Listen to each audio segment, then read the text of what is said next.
eu fiz a mim uma pergunta: o que eu preciso fazer para que eu, diferentemente do rei Jeoás, eu possa ir mais longe e eu possa alcançar a vitória completa e não uma vitória parcial?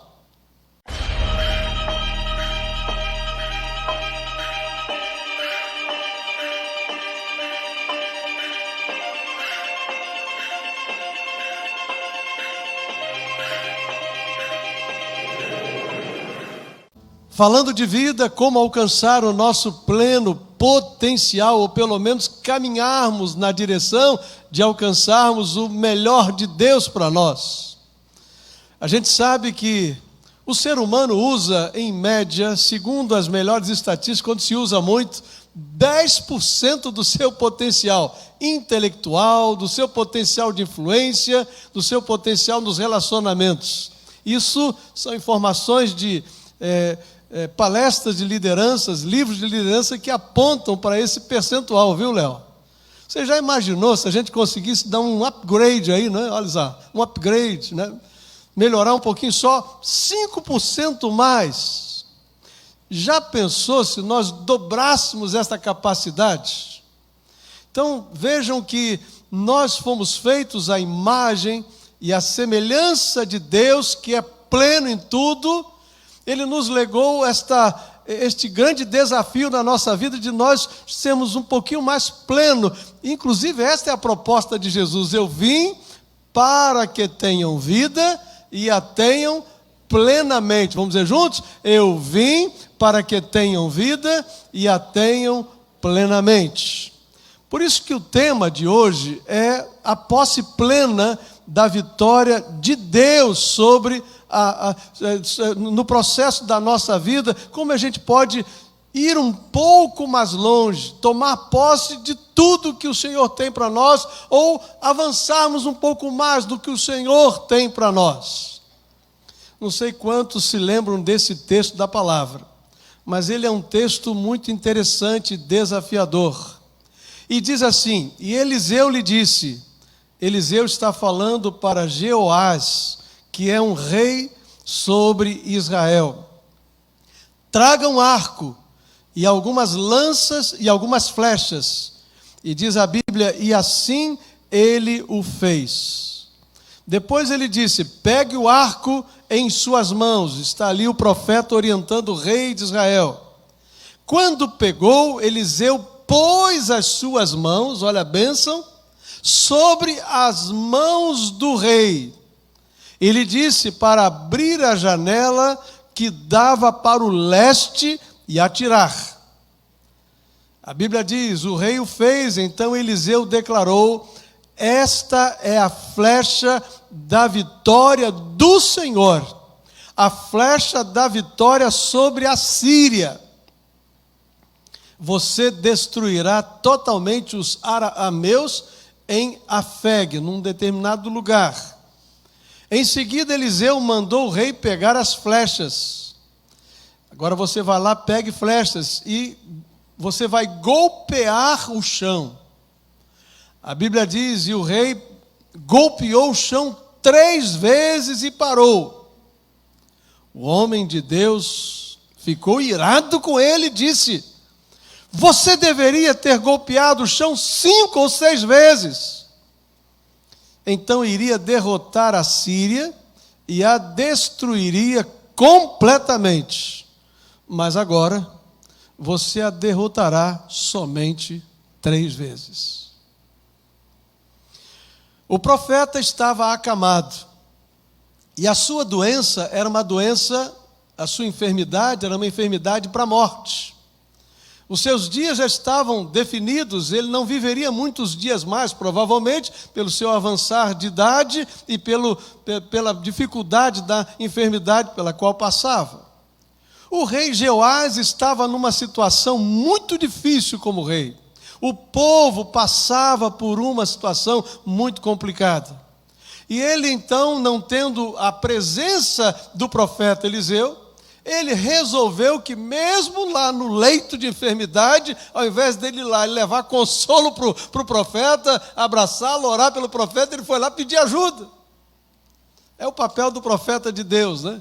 Abençoar. E naquele leito ele diz: e aí, qual é o teu conselho para mim? O que é que eu devo fazer para que o meu reino prospere, para que a gente vença esta batalha?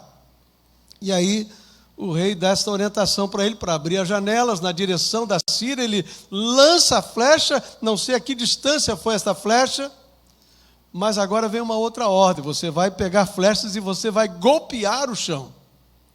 E ele o faz uma vez, 2 vezes, 3 vezes e para, e o profeta meio doente, mas ficou irado com ele. Quem te mandou parar? Quem foi que disse para você que 3 vezes são suficientes? Você deveria fazer mais. A sua vitória seria completa. Agora a sua vitória é parcial. Esse texto não é para a gente pensar, para a gente avaliar. Deus queria fazer muito mais na vida do rei Jeoás e na vida do povo. Mas ele diminuiu o tamanho da bênção sobre a sua vida, o seu reinado e sobre a vida de um povo inteiro, porque ele era líder de um povo inteiro. Aqui a gente fala para o marido que tem realmente o seu ambiente de responsabilidade como sacerdote da sua família, mas também a gente fala de líderes que lideram ministérios, a gente fala de empresários que lideram suas empresas. Enfim, todos nós temos em algum aspecto alguma influência sobre alguém. A bênção que a gente recebe alcança os que estão debaixo da nossa liderança, mas também quando nós diminuímos a bênção, também os que estão debaixo de nós são encurtados no alcance dessa bênção, responsabilidade nossa. Eu fiz a mim uma pergunta: o que eu preciso fazer para que eu, diferentemente do rei Jeoás, eu possa ir mais longe e eu possa alcançar a vitória completa e não uma vitória parcial? Talvez se eu juntasse aqui 3, 4 para dar a resposta, vocês iriam conversar aí e encontrar respostas diferentes da minha. Mas eu quero propor apenas 3 respostas para essa ação nossa, para que a gente vá mais longe, para que a gente tenha um resultado melhor e alcance a vitória mais abrangente que Deus tem para nós, ou a bênção mais completa que Deus tem para nós. Quais são as 3 respostas? A primeira delas é crer, depois ser criativo e depois é a questão da persistência. Primeira resposta, ousando crer. Porque, meus irmãos, a fé, ela é fundamental no nosso processo de vida. Nós, como líderes, nós como famílias, nós como pessoas, nós precisamos estar sempre exercitando nossa fé em Deus. Tudo o que fazemos ou tudo o que deixamos de fazer, em última instância, eu diria até em primeira instância, é a ausência de fé ou porque há a presença da fé. Você dirige o seu carro e aí você está confiante de que o outro não vai entrar na sua frente. Você crê que vai dar tudo certo. Você veio para a igreja, você está aqui, nós estamos debaixo de um telhado e a gente crê que nunca vai acontecer nenhum problema.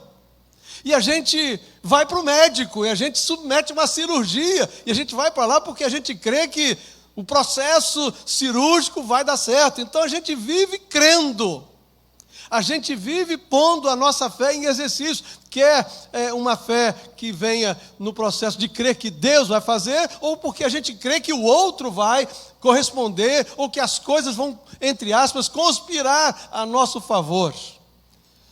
E aí, quando a gente é intencional no nosso crer em Deus, é algo maravilhoso, porque a fé nesse contexto aqui é a nossa capacidade de chegar ou de alcançar onde Deus quer que cheguemos, onde Deus quer que nós alcancemos.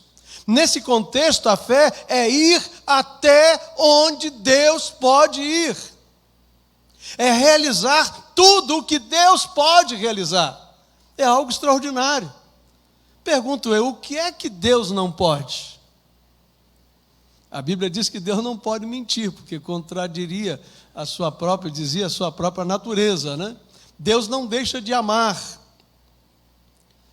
Mas a gente sabe que o nosso Deus, ele é onipotente, onipresente e onisciente. Quando eu creio nele, eu estou avançando no mundo que o ser humano não pode avançar, que é da onisciência. Eu estou avançando no mundo que o ser humano não pode avançar, que é da onipresença. Eu estou, de alguma forma, vivendo uma realidade da onipotência que não é normal ao ser humano, porque coisas na minha vida vão acontecer que eu jamais poderia vê-las acontecendo. Por isso que eu amo a palavra quando diz sem fé. Hebreus 11:6 tem esse texto para a gente, vamos ler juntos? Sem fé é impossível agradar a Deus, porque ninguém pode se aproximar de Deus sem crer que Ele existe e é recompensador dos que honestamente o buscam. Essa crise de confiança é uma realidade no mundo hoje. As pessoas muitas vezes acham que até sabem mais do que o outro está dizendo. Um profissional muitas vezes na área da tecnologia, na área da engenharia, na área da medicina e em outros aspectos, a pessoa, não, mas eu li isso lá, né? Ainda diz o nome do lugar que você leu, li lá no Google, né? Olha, doutor, eu já estou trazendo para o senhor aqui o meu diagnóstico, o que o senhor acha? Não é? E a gente vai, todo mundo sabe muito, todo mundo tem resposta para tudo, mas a Bíblia está dizendo que eu tenho que me recolher à minha insignificância e dizer, Deus, eu não tenho resposta para as minhas perguntas. Eu não sou suficientemente capaz de ir a algum lugar que só o Senhor pode ir, a alcançar determinadas realidades que só o Senhor pode alcançar. Eu preciso admitir a minha humanidade, a minha vulnerabilidade, que eu não sou tão forte assim, tão suficiente assim, tão conhecedor assim. E o diferencial é a nossa capacidade de crer. Sua fé é forte, pergunto eu, o suficiente para resistir a tudo e a todas as coisas? Nós somos testados todos os dias, e muito testados, né? É dentro de casa, né? Nos nossos projetos, nas nossas finanças, nós somos testados em nossos relacionamentos, né? Nós somos testados na nossa capacidade do autocontrole, da disciplina, do domínio próprio. Nós somos testados na nossa fé. Nós cremos mesmo que Deus nos ama em todo o tempo, ainda que eu tenha que sepultar um ente querido, eu continuo crendo que Deus me ama e que Deus é um Deus de amor. Então nós somos testados o tempo todo, e a maneira como nós respondemos a este teste de fé é a diferença do que vai acontecer ou não na minha vida. Mas o meu justo, diz a Bíblia, viverá pela fé. Diga comigo, mas o meu justo viverá da fé. E aí a gente já leu que sem fé é impossível agradar a Deus. Tiago nos ensina que a fé sem obras é morta, é sem sentido. Ou seja, eu preciso ousar crer. Por que eu digo isso? Porque eu vejo claramente nesse texto que aquele rei teve a iniciativa correta, ele foi a pessoa certa, é como se a gente fosse o próprio Deus. O profeta era uma representação de Deus na terra, ele foi a pessoa certa. Ele fez o pedido certo, mas na hora dele corresponder com fé, ele falhou na fé. Ele se limitou a fazer o basicão, a ficar na mesmice. Ele não ousou crer, ir além, ir um pouco mais. Na minha vida e na sua vida, o que é que eu preciso crer para que eu possa ir um pouco mais? Que áreas da minha vida eu tenho sido desafiado a depender mais de Deus do que em qualquer momento da minha vida? Que situações está me colocando diante do desafio de eu me inclinar diante de Deus e dizer, Senhor, eu não sou, mas o Senhor é. Eu não sei, mas o Senhor sabe. Eu não posso, mas o Senhor sabe. Não é fácil, eu sei que não é. Mas essa é a proposta para que eu tome posse da plena vitória de Deus. Eu preciso ousar crer um pouco mais. Senhor, me ajuda em minha incredulidade. Talvez seja a nossa oração, né? Me ajude em minha incredulidade.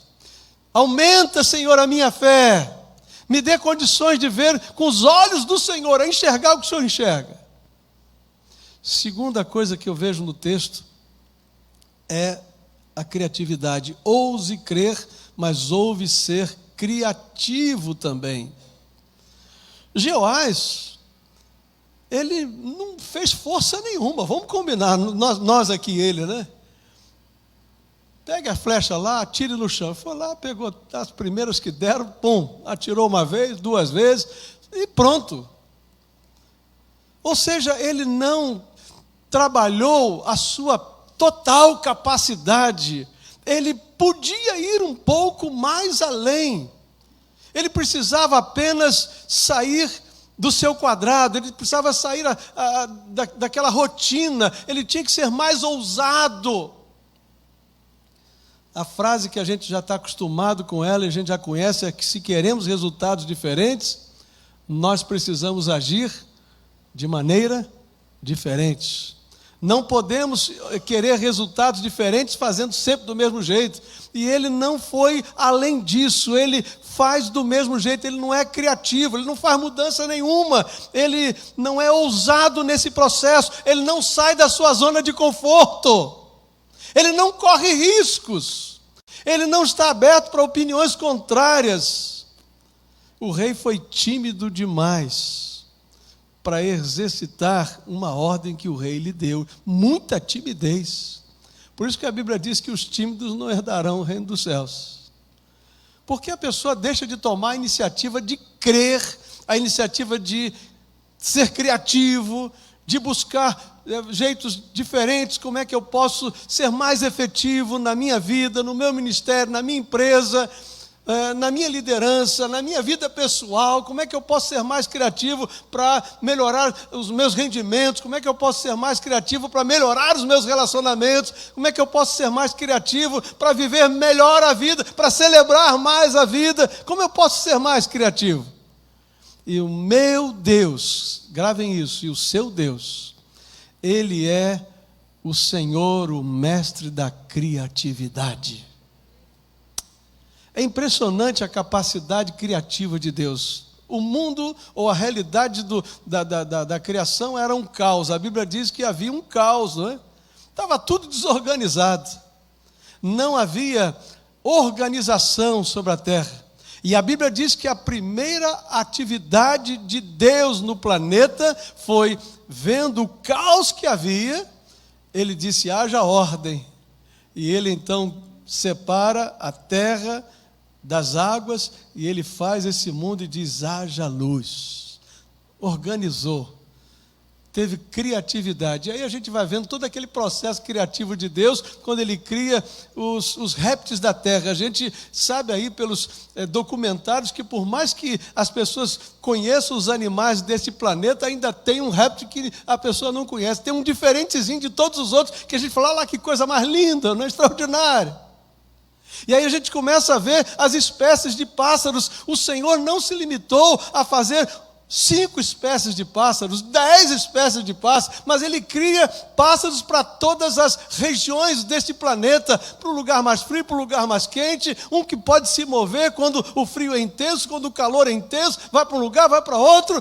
Quanta criatividade, um canta de um jeito, outro canta de outro, um tem um colorido, outro tem um formato, um tem uma asa de um jeito, outro tem de outro. E a gente não ganha de Deus em criatividade, mas jamais. Deus é criativo demais. E eu gosto desta realidade de que existem hoje no planeta, está para sair agora uma informação, ou se está prevendo a ONU, que agora em setembro, outubro, nós vamos chegar a 8 bilhões de habitantes simultâneos no planeta Terra. Vocês já imaginaram isso? E a coisa mais linda é que não tem um ser humano igual ao outro. Quantos bilhões já nasceram e morreram? Não é verdade? Quantos bilhões? Hoje, chegando simultaneamente a 8 bilhões andando nesse planeta. Não tem um rostinho que seja exatamente igual ao outro. Não tem uma impressão digital que seja exatamente igual ao outro. ou seja, o Deus de toda a criatividade, Ele pode lhe dar um caminho novo que você nunca imaginou passar por ele. Ele pode lhe dar uma direção que você nunca imaginou que teria na sua vida. Ele pode lhe revelar uma habilidade, um talento que você nunca imaginou que tivesse na sua vida. Há sempre um caminho, há sempre um jeito. Deus é o Deus dos caminhos, das possibilidades. Porque para Deus, nós já cantamos aqui, né? Nada impossível é. Diga comigo, para Deus, nada impossível é. E aí tem a ver com a minha vida, com a sua vida, porque a gente tem sempre o mesmo jeito de fazer as coisas. Eu sou muito organizadinho assim e tal, e aprender a sair desse processo, sempre para mim muito desajeitado, muito exigente, né? Mas cada vez que eu consigo sair e encontrar um jeito novo, eu louvo a Deus, eu agradeço a Deus, saio da rotina, da metodologia, do jeito de fazer igual, e Deus sempre nos dará a condição de conhecer, descobrir e fazer coisas novas. Você está precisando da criatividade de Deus na sua vida? Para algum projeto, para alguma situação, para buscar uma solução? Levante assim a sua mão. Está precisando da criatividade de Deus? Pois olha, Deus, o Deus que você crê, o Deus que você serve, é o Deus de toda a criatividade. Ouse ser criativo. A bênção é minha, a bênção é sua. E o brasileiro já o é por natureza, né? E um brasileiro crente não tem razão para não ser criativo. Ele já é brasileiro, ele ainda é crente, olha só. Ele tem um Deus criativo. Agora é partir para cima. Não dá 3 flechadas no chão, não. Se for o caso, exagera, vai para 5, 6, 7, 10, tenta de novo. E a gente já aprendeu que 10% é inspiração, mas 90% é transpiração. Não há criatividade que venha sem trabalho. Você não acorda, no outro dia já está tudo pronto. Não existe isso. A inspiração vem com a transpiração.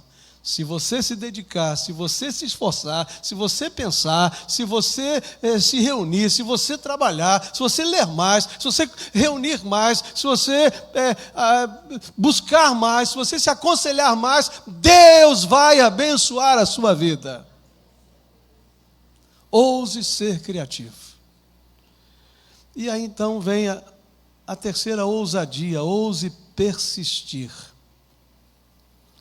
Quem disse para aquele rei que ele tinha que dar 3 flechadazinhas e pronto, é isso que o senhor queria? Tá. É mais ou menos assim. É tudo que o senhor tem para mim? Sabe? Parece um pouco de preguiça, não parece?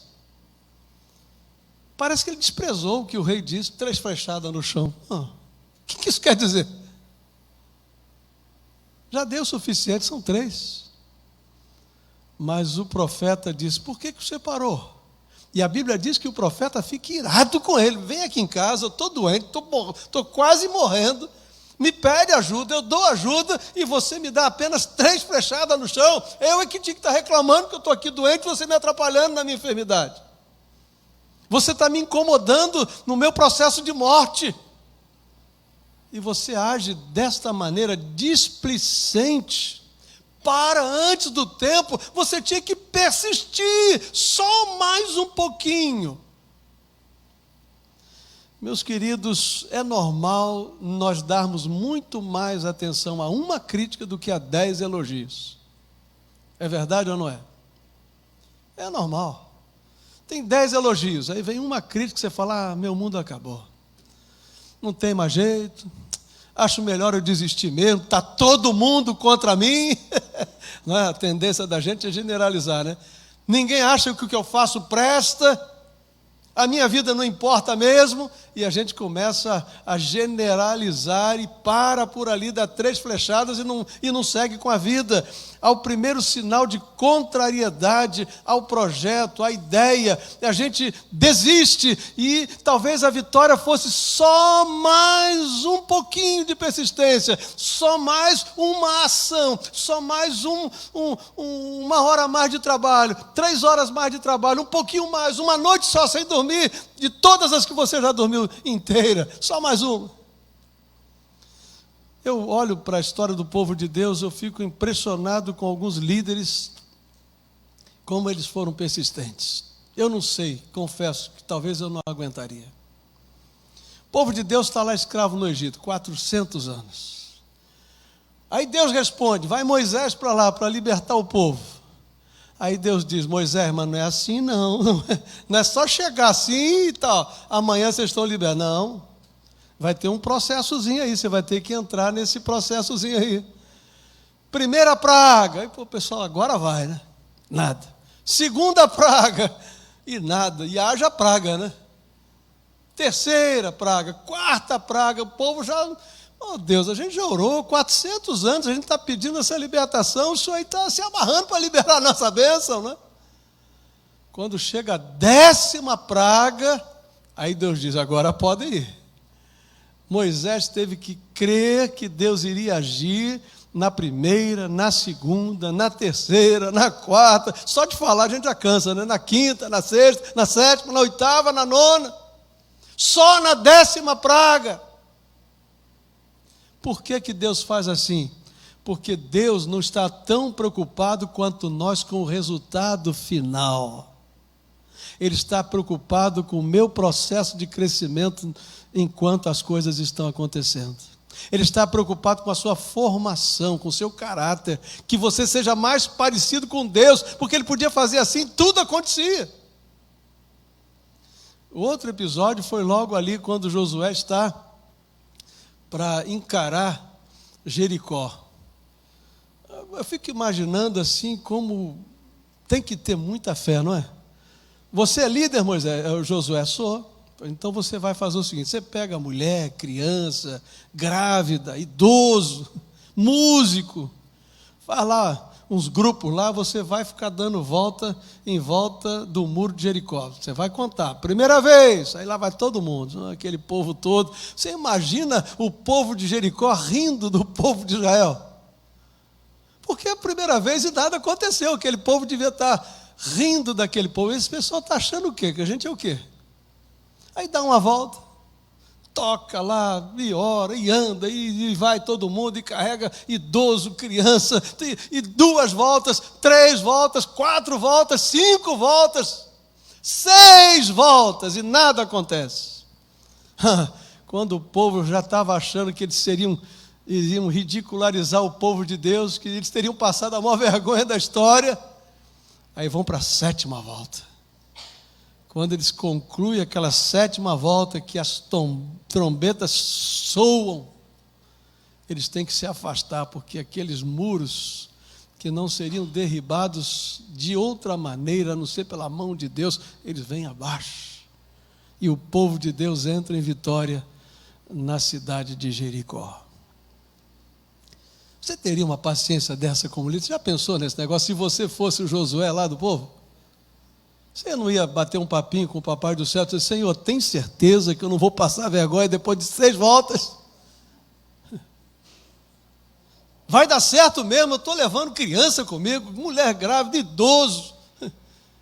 Eu estou levando gente de maca e tudo aí, para falar, porque tem que ser todo mundo, eu estou levando todo mundo. E se não acontecer nada? Então você vê criatividade, você vê fé e você vê persistência, está tudo no pacote. E a vitória de Deus na vida do povo é uma vitória para não deixar ninguém em dúvida. Não foi o homem, foi o Senhor. Glória a Deus por isso. Sabe por que Deus faz isso? Porque a gente tem uma tendência de esquecer que a glória é do Senhor. Porque a gente fica achando que quem vence são os melhores. Não, quem vence não é o melhor, nem o mais forte, é aquele que o Senhor quer que vença. A vitória são dos que creem, dos que buscam o Deus da criatividade, dos que persistem confiantes na ação do Senhor. Minha palavra, nesse tema em que a gente está sendo desafiado a alcançar o melhor do nosso potencial, é que a gente tenha as ações corretas para tomarmos posse da vitória de Deus mais abrangente para a nossa vida. Quero que você pense. Você agora está diante de você mesmo. Você tem crido o suficiente nesse momento da sua vida? A sua fé está à altura do desafio que você está passando? Você crê num Deus que é maior do que o problema? Você crê num Deus que é maior do que a situação que você enfrenta? Você crê num Deus que pode todas as coisas? Até que ponto e até onde você vai na sua confiança num Deus todo-poderoso? Segundo, você tem se esforçado, você tem transpirado para que você seja inspirado? Você tem se dedicado para que então a sua mente seja permeada com algo novo, uma ideia nova, um caminho novo, uma possibilidade nova? Você já deu o seu máximo? Você tem saído da sua agenda normal e tem ido a uma agenda diferente para alcançar o que Deus tem e quer para você? Quantas flechas você já lançou? São 1, 2, 3 e parou? Ou você quer lançar a 4ª flecha, a 5ª, a 6ª? Qual vai ser o tamanho da sua vitória na sua vida pessoal, nos seus projetos, nos seus sonhos, nas suas realizações? Qual vai ser o tamanho da minha vitória? É para pensar, não é não? Feche os seus olhos, curve a sua cabeça. Eu queria que você estivesse orando ao Senhor agora. Quem sabe você precisa dizer: pastor, ore por mim, porque eu desisto cedo demais. Eu tenho uma facilidade de jogar a toalha. Na primeira crítica eu já acho que não vai dar certo. Quantos projetos maravilhosos já ficaram pelo caminho? Quantas coisas eu podia ter ido até o final, eu parei. Mas eu quero que o Senhor me ajude a ser mais persistente. Eu não quero parar na 3ª flecha. Eu quero dar mais 1, 2, 3 flechadas. Eu quero chegar a 6, a 7, a 8. Eu quero transpirar para poder ser criativo. A criação vem com transpiração. Eu quero me esforçar porque eu sei que Deus vai me revelar algo que eu ainda não vi. Vai me mostrar algo que ainda não percebi. Pastor, ora por mim, porque eu sei que eu posso, eu sei que vou chegar lá, eu sei que Deus tem algo mais para a minha vida, para a minha empresa, para a minha família, para o meu projeto, para o meu ministério. Eu quero orar ao Senhor. Talvez você tenha que levantar a sua mão e dizer: Senhor, me abençoe. É o seu caso? Levante a sua mão assim bem alto. Glória a Deus, glória a Deus, glória a Deus. Você se incomoda de ficar em pé para a gente orar? Porque a gente fica mais focado. Eu vou dizer uma coisa para vocês. A gente sempre acha que no passado foi mais fácil. Naquele tempo foi mais fácil. Pois eu posso dizer uma coisa para vocês. No tempo de Moisés não foi fácil, não. No tempo de Josué não estava fácil, não. Estava, não. Provavelmente, há 10 anos atrás, 14 quase, que eu comecei o pastorado, não estava fácil, não. Está mais fácil, não.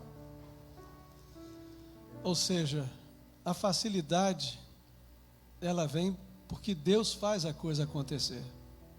Eu tenho plena convicção que, se alguma coisa extraordinária tem acontecido na vida dessa igreja, no nosso ministério aqui, na nossa vida em família, em tantas outras coisas, é porque o Senhor faz a diferença. O que eu não posso é ser preguiçoso. O que eu não posso é parar cedo demais. O que eu não posso é perder a fé. Mas eu tenho que vibrar com o agir de Deus nas pequenas coisas, porque as grandes estão vindo por aí. Você crê assim também? Amém? Por isso, nosso Deus, a Tua palavra nos desafia a vivermos o melhor do Senhor.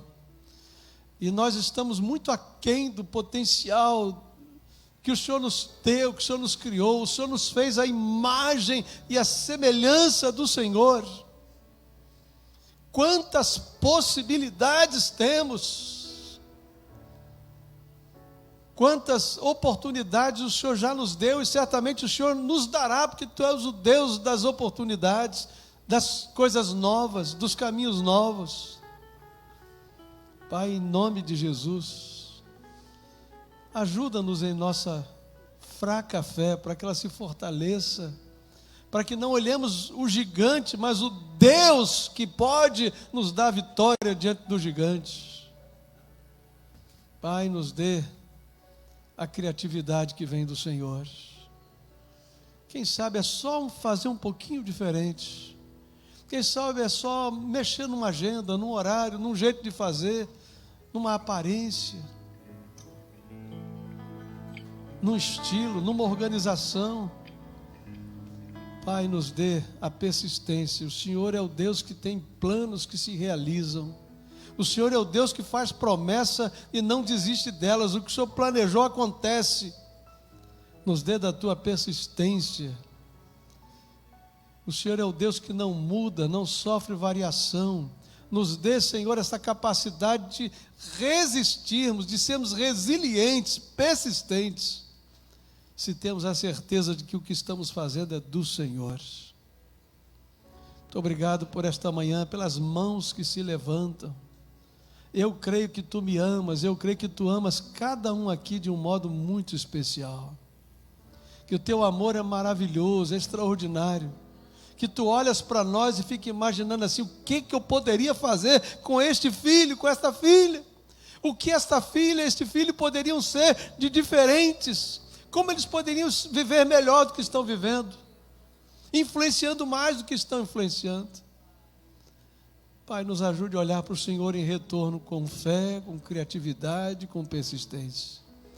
Sabendo que com Tuas mãos sobre nós vamos longe. O Senhor nos dará a vitória completa, Pai.